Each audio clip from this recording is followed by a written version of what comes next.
Presently, taxpayers can claim the annual value of self-occupied properties as nil only on the fulfillment of certain conditions. Considering the difficulties faced by taxpayers, it is proposed to allow the benefit of 2 such self-occupied properties without any condition. To streamline the process of transfer pricing and to provide an alternative to yearly examination, I propose to introduce a scheme for determining arm's length price of international transaction for a block period of 3 years. This will be in line with global best practices.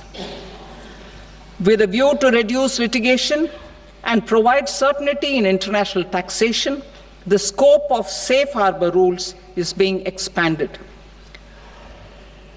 A number of senior and very senior citizens have very old national savings scheme accounts. As interest is no longer payable on such accounts, I propose to exempt withdrawals made from NSS by individuals on or after 29th August 2024. I am also proposing to allow similar treatment to NPS Vatsalya accounts as is available to normal NPS accounts subject to overall limits. In my speech in July 2024, I had promised that all processes, including giving effect to appellate orders, shall be digitalized and made paperless over the next 2 years. So I'm happy to announce that digitalization is being made operational now. In July 2024, we brought in the Vivad Se Vishwas scheme to resolve income tax disputes pending in appeal. The scheme has received a great response, with nearly 33,000 taxpayers having availed of the scheme to settle their disputes. I have a few proposals to promote investment and employment. It is proposed to provide a presumptive taxation regime for non-residents who provide services to a resident company that is establishing or operating an electronics manufacturing facility.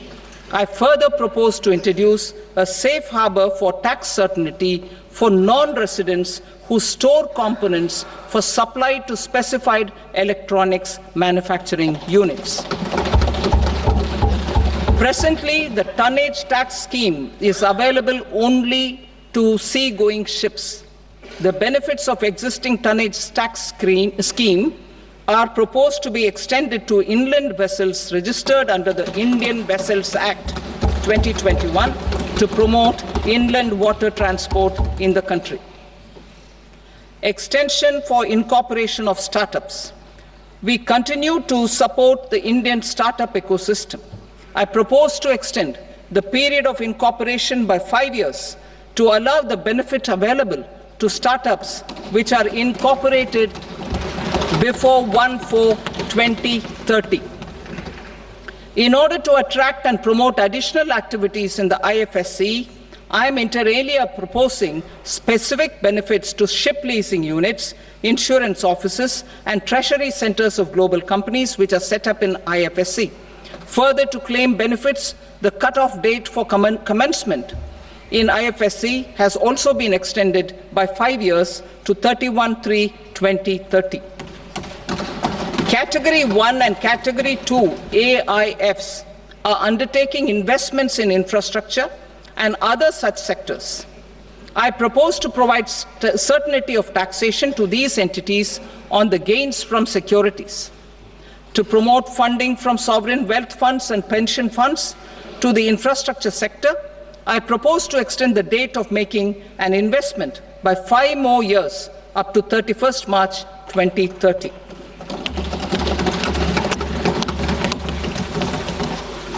Personal income tax reforms with special focus on middle class. Democracy, demography, and demand are the key support pillars in our journey towards Vikasit Bharat. The middle class provides strength for India's growth.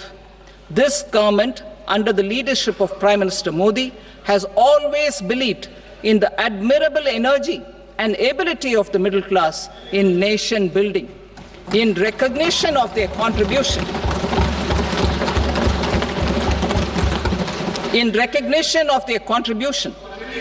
we have periodically reduced their tax burden. Right after 2014, the nil tax slab was raised to 2.5 lakhs of rupees, which was further raised to 5 lakh rupees in 2019 and to 7 lakh rupees in 2023. This is reflective of our government's trust on the middle class taxpayers. I am now happy to announce that there will be no income tax payable up to income of 12 lakh rupees.